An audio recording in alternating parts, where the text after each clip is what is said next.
Olá, vivam! Bem-vindos a mais uma Zona Nerd, a Zona Nerd número 5 de equilíbrio de ácido-base. Então vamos resolver um exercício de 2020, primeira fase, que vou passar já a ler. O dióxido de carbono reage com a água, dando origem ao ácido carbónico, H2CO3.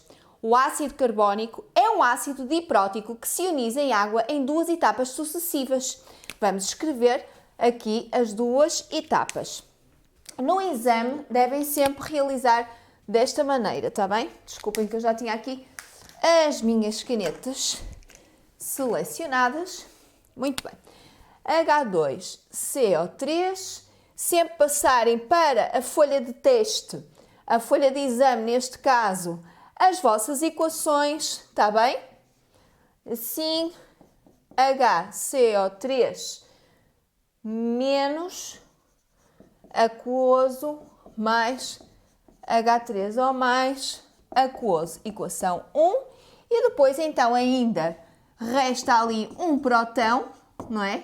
Este para a respectiva protólise, de novo com a água em equilíbrio, portanto a seta do equilíbrio faz-nos logo raciocinar que não é um ácido assim tão forte, porque senão a primeira protólise pelo menos seria uma reação completa. E CO3, 2 menos, aquoso mais H3O mais aquoso, e é a nossa reação 2. Muito bem, então diz: apresenta a expressão que traduz a constante de acidez do ácido carbónico definida para a reação 1. Muito bem. Então, a reação 1 está aqui, não é? Vamos lá. KA, esta é muito simples. Onde é que vocês poderiam perder pontos aqui? Se não pusessem, por exemplo, equilíbrio, não é? Portanto, a concentração dos produtos em equilíbrio, se não colocassem isto aqui, podiam ter 0 nesta questão, ok? Isso é muito, muito importante que vocês tenham em atenção esses pormenores, porque esta questão é uma questão curta e, portanto, normalmente não tem cotação subdividida, ou tem a cotação toda ou 0, tá bem? E aqui não podiam colocar a água pelas razões que já apresentei variedíssimas vezes em equilíbrio, tá bem? E assim tinham a cotação toda direitinha. Exercício número 2. A espécie HCO3, portanto, aqui é a base conjugada deste ácido, de H2CO3, não é? Portanto, estamos aqui a ver, de H2CO3 tínhamos esta hipótese e esta hipótese, correto? E depois, e o ácido conjugado de? Portanto, quando é que ele é depois ácido? Ácido está aqui, vai ser ácido conjugado desta base, não é? Ok. Portanto, o que nos responde é a linha C. Muito bem. Ok.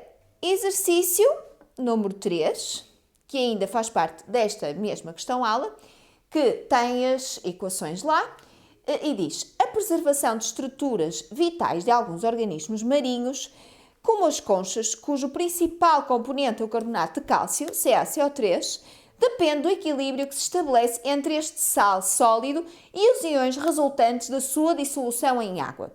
Esta reação pode ser traduzida por, e tem aqui, portanto, a dissolução do carbonato de cálcio a dar o Ca2+, e o carbonato aqui, o CO3, 2-. Então, o que é que acontece? Se esta reação for favorecida no sentido direto, quer dizer que vai haver dissolução do CaCO3 e as estruturas portanto, vitais dos organismos não são preservadas. Portanto, o que favorecia essa situação, ou seja, o que preservaria as estruturas, é ela ser favorecida no sentido inverso. Vamos ver. Preveja fundamentando-se a diminuição do pH das águas dos oceanos, ou seja, uma intervenção desse género em que se diminuísse o pH das águas dos oceanos, contribuiria para a preservação das conchas ou, pelo contrário, para a sua dissolução. Então vamos ver o que é que vai acontecer. Uma diminuição, o nosso raciocínio primeiramente deve ser a diminuição do pH. O que é que provoca logo? Menor valor de pH, maior concentração de H3O+, não é? Portanto, aumentava logo a concentração de H3O+. Deixem-me compor aqui as setinhas. Aumentava a concentração de H3O+. Se olharmos lá para cima, não é? E onde é que nós temos envolvido o íon em causa? Temos aqui o CO3 2-, que é exatamente o que nós temos aqui, correto? Portanto, o que é que acontecia? Com o aumento deste, ia fazer com que esta reação andasse no sentido inverso, ou seja, no sentido da diminuição da concentração de CO3 2-, certo? Portanto, iria favorecer a reação vamos colocar aqui a reação 2, não é? No sentido inverso. Eu até vou deixar assim em tópico, não é? Depois, vai diminuir, portanto, a concentração do CO3 2-, favorecendo a dissolução de CO3. Portanto, assim, diminuindo, isto é outro tópico, diminuindo a concentração de, portanto, no sentido inverso, CO3 2-. Então, agora, se diminui a concentração de CO3 2-, segundo o princípio do Le Chatelier, o que é que vai acontecer? É esta reação. A reação vai evoluir no sentido de contrariar a perturbação, ou seja, no sentido direto, no sentido da dissolução do CaCO3. Por isso, favorecendo assim a presente reação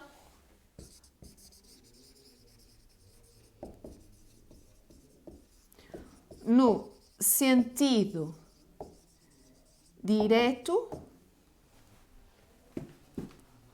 ou seja, no sentido da dissolução do CaCO3.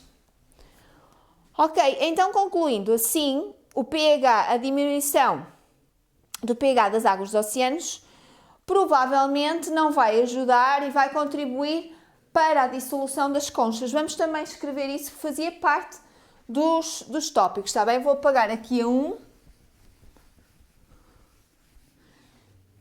A conclusão deve também ser colocada. Peço desculpa por alguma desorganização.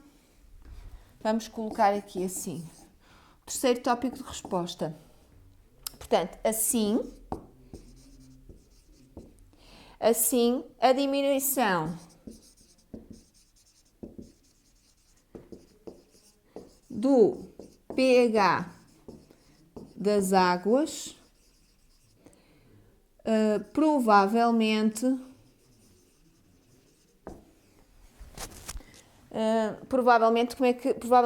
contribuirá